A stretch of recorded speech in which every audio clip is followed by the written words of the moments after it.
Hello बच्चों, कैसे हैं आप सभी। मैं अभिषेक महाक स्वागत करता हूं आप सभी का आपके अपने यूट्यूब चैनल एस्पेक्ट विजन पे। आज हम बात करने वाले हैं एमएनएस से जुड़ी महत्वपूर्ण जानकारी।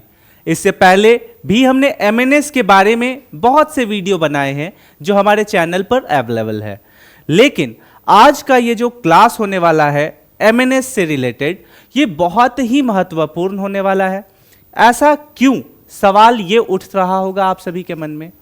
आज हम बात करेंगे एमएनएस 2026 अगर आप सभी को निकालना है तो उसका क्या रोड मैप होना चाहिए।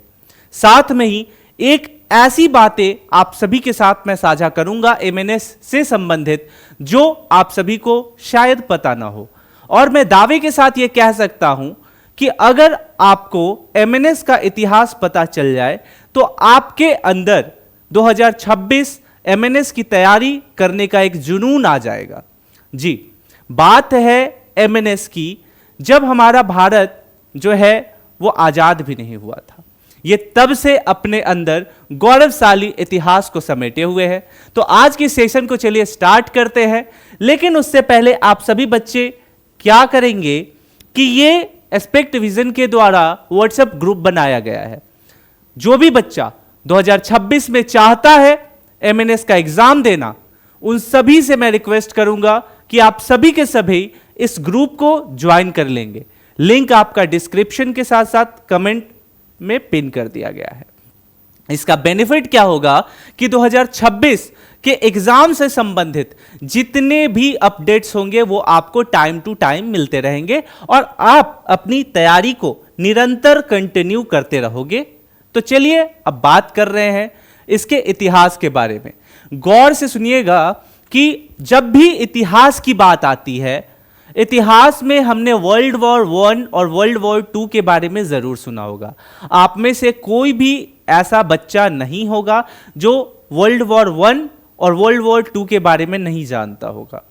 जब हमारा भारत आजाद नहीं हुआ था तो हमारे भारत में पहले भी पुलिसिंग थी, पहले भी मिलिट्री थी, लेकिन फर्क इतना था कि वो जो मिलिट्री थी, वो जो आर्मी थी, वो ब्रिटिश सरकार के अंतर्गत आती थी, अंग्रेजों के अंदर आती थी, और अंग्रेज उन्हें अपने मतलब से उपयोग करते थे, इस्तेमाल करते थे। लेकिन 1926 में, अक्टूबर 1926 का डेट आप सभी के माइंड में होना चाहिए, कुछ ऐसा होता है कि एमएनएस अस्तित्व में आता है, यानी मिलिट्री नर्सिंग सर्विसेज अक्टूबर 1926 में अस्तित्व में आता है। आप बोलोगे सर ऐसा क्या हुआ? तो 1926 में यह देखा गया कि भारत में जो आर्मी है, जो ब्रिटिश के लिए काम कर रही थी, उसके अंडर में काम कर रही थी, उसमें अक्सर यह होता था कि लड़ाई के दौरान, युद्ध के दौरान वो सभी घायल हो जाते थे। तो ब्रिटिश सरकार ने ब्रिटेन से नर्सों का कुछ झुंड मंगाया, जैसे कहते हैं ना बंच, ग्रुप, या कह सकते हो सिंपल वर्ड में बटालियन मंगाया। उनका काम यह था कि जो भी सैनिक युद्ध के दौरान घायल हो जाता, उनका तबीयत खराब हो जाता, या एनी हाउ वो शहीद हो जाते, तो इन सभी मुद्दों से जुड़ा देखभाल जो है वो एमएनएस को सौंपा गया था। लेकिन जब भारत हमारा आजाद हुआ तो एमएनएस को हटाया नहीं गया, इसको आईएमएनएस में चेंज कर दिया गया, इंडियन मिलिट्री नर्सिंग सर्विसेज। और तब से आज तक एमएनएस अपने अंदर एक इतिहास बनाते आ रहा है और भारत को सर्व करते आ रहा है। जी हां, चाहे सियाचिन की कपकपाती ठंड हो या रेगिस्तान का चिलचिलाता धूप, हर जगह हमारी भारत की बेटियां जो है वो कंधे से कंधा मिला के हमारे जवानों के साथ तैनात है। अगर जवान शहीद हो जाते हैं, उन्हें चोट लग जाता है, वो घायल हो जाते हैं, तो हमारी ये बेटियां उन्हें फर्स्ट एड सहायता उपलब्ध कराती है। आप सोचिए कि एग्जाम का क्या लेवल होगा, क्या इतिहास है। आप इस इतिहास का हिस्सा बन सकते हैं, उसके लिए आपको एमएनएस का एग्जाम देना होगा। और आप सोचिए कि आपको एक प्लेटफॉर्म मिलेगा जहां आप मेडिकल सेक्टर के साथ साथ आपको देश में जो है एक सेवा भाव करने का मौका मिल रहा है। आप वो सौभाग्यशाली लोगों में से एक होंगे जो इस देश के लिए मर मिटने को तैयार होंगे।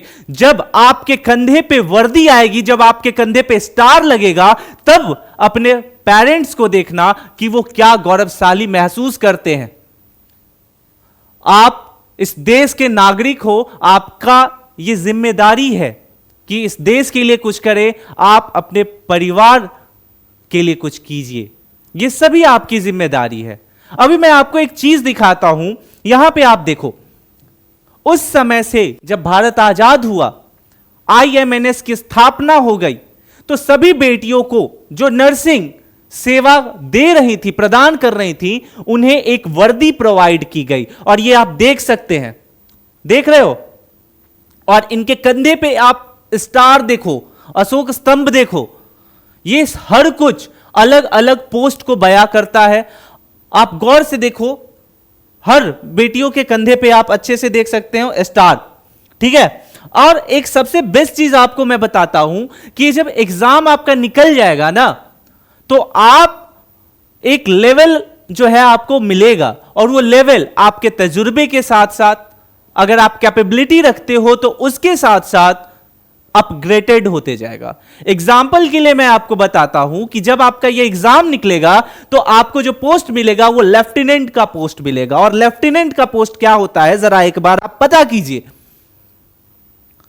उसके बाद कैप्टन मिलेंगे, देन आफ्टर आप उससे ऊपर जाओगे major, lieutenant colonel, colonel, brigadier, major general, ऐसे ऐसे पद मिलते हैं, पोस्ट मिलता है। सोचो आप किस लेवल पे होगे, आपका कॉन्फिडेंस किस लेवल पे होगा। कल्पना करने में ही अपने आप में जो है ना एक अंदर से पॉजिटिव वाइब्स आता है। और ये तो ठीक है, एक और आपको मैं बातें बताता हूं कि अगर इनकी पे स्केल की बात करोगे तो लाखों में होता है सैलरी। देखो, अगर आप लेफ्टिनेंट होते हो तो लेवल 10 का मिलता है आपको सैलरी। देन आफ्टर जैसे जैसे प्रमोट होते जाते हो, level 10B, level 11, level 12A, level 13, level 13A, level 14। जरा पे स्केल चेक करो, आप गूगल पे सर्च करो कि क्या होता है लेवल पे स्केल, आपको पता चल जाएगा कि यह सैलरी कितनी है। मैंने पहले भी वीडियो बनाया है, उस पे मैंने प्रॉपर डिटेल बताया है आप सभी को। तो जब आपको इतना सब कुछ मिलना है, आप सब कुछ मिल सकता है आपको, बस आपको जरूरत है तो एक सही डायरेक्शन में मेहनत करने का, परिश्रम करने का। सवाल यह आता है कि कैसे, तो उसके लिए मैं यहां खड़ा हूं, एस्पेक्ट विजन आपके साथ खड़ा है, क्योंकि हमारा लक्ष्य है कि बच्चों को भटकने नहीं देना है, उनको सही डायरेक्शन में, उनके गोल तक उन्हें पहुंचाना है। बच्चों, आपके पास एक मौका है कि आप इस जॉब को सर्व कर सकते हो। आपका अगर टारगेट 2026 है, सिंपल देखो, अगर आपका टारगेट 2026 है तो लग जाओ तैयारी में, क्योंकि समय बीतते देर नहीं लगता और समय अपने आप में बहुत बलवान है। जो इसके साथ चलता है वो ऊपर पहुंचता है, और जो इसको छोड़ता है वो पीछे पछड़ता है। आप हमारी देश की बेटियां हैं। अरे बेटियों का इतिहास तो ऐसे ही गौरवशाली रहा है।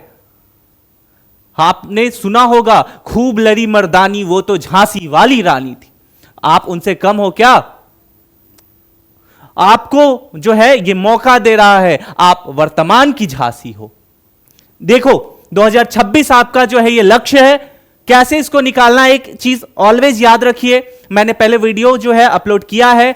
2026 का अगर एग्जाम देना है तो यहां कंपलसरी है कि आपको नीट का पेपर देना पड़ेगा, ठीक है। जब आप ये पेपर देते हो तो आपका कुछ अंक आता है, यानी मार्क्स आता है। उस मार्क्स के बेसिस पे आप फॉर्म भरोगे एमएनएस का, उसके बाद आपका जो है एक प्रॉपर मेरिट लिस्ट आएगा, ठीक है। और इस मेरिट लिस्ट के आधार पे आपको बुलाया जाएगा, जहां आपका एक परीक्षा होगा जिसको बोलते हैं टॉगी टेस्ट। देन आफ्टर आपका फिजिकल होगा, देन सिलेक्शन होगा, उसके बाद आप बीएससी नर्सिंग 4 साल का पढ़ाई करोगे इनके अंतर्गत। उसके बाद जो है आपको यह जॉब मिलेगा जिसमें आप लेफ्टिनेंट कर्नल ऐसे पोस्ट के लिए तैयार होंगी, और आप फिर उस मुकाम पे होंगी जहां आप इस देश की बेटी होने के नाते देश को सेवा प्रदान करेंगी और अपने परिवार को एक प्लेटफॉर्म देंगी जहां से वो अपने जीवन में अपने आप को प्राइड फील कर पाएंगे कि हमने एक ऐसे बच्चे को जन्म दिया जो इस लायक था।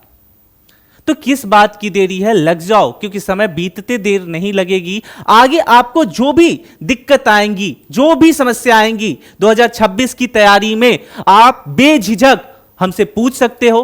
कमेंट सेक्शन में जरूर लिखिए कि आपको और क्या जानना है इस एग्जाम से संबंधित। हम हर एक क्वेश्चन का जवाब देंगे। साथ में ही बच्चों, अगर 2026 आपका लक्ष्य है तो लग जाओ, सीरियस होकर पढ़ाई करो, कंटिन्यूअसली मेहनत करो, निरंतर पढ़ाई करो, सक्सेस आपके कदमों में होगा। साथ में ही ये जो एमएनएस का एग्जाम है ये आप ऐसे ही क्रैक करोगे, ठीक है। इसका सिलेबस कोई हार्ड सिलेबस नहीं होता, नॉर्मल सिलेबस होता है। वही जल्दी से इस व्हाट्सएप ग्रुप को जो है ज्वाइन कर लीजिए आप लोग, ताकि जो भी अपडेट होगा हम आपको प्रोवाइड कराएंगे। और अगर आप लोग चाहते हैं कि मैं एमएनएस से रिलेटेड लाइव लूं, जिसमें आपको सभी डाउट क्लियर करूं, सारे प्रॉब्लम्स पे बात करूं, तो आप कमेंट सेक्शन में लिख सकते हैं। हम देखेंगे कि कितने बच्चे चाहते हैं, उसके आधार पर हम लाइव लेके आएंगे। आई होप कि आज का सेशन आपको इंटरेस्टिंग लगा होगा। मिलते हैं अगले वीडियो में, तब तक के लिए स्टे सेफ, टेक केयर, जय हिंद।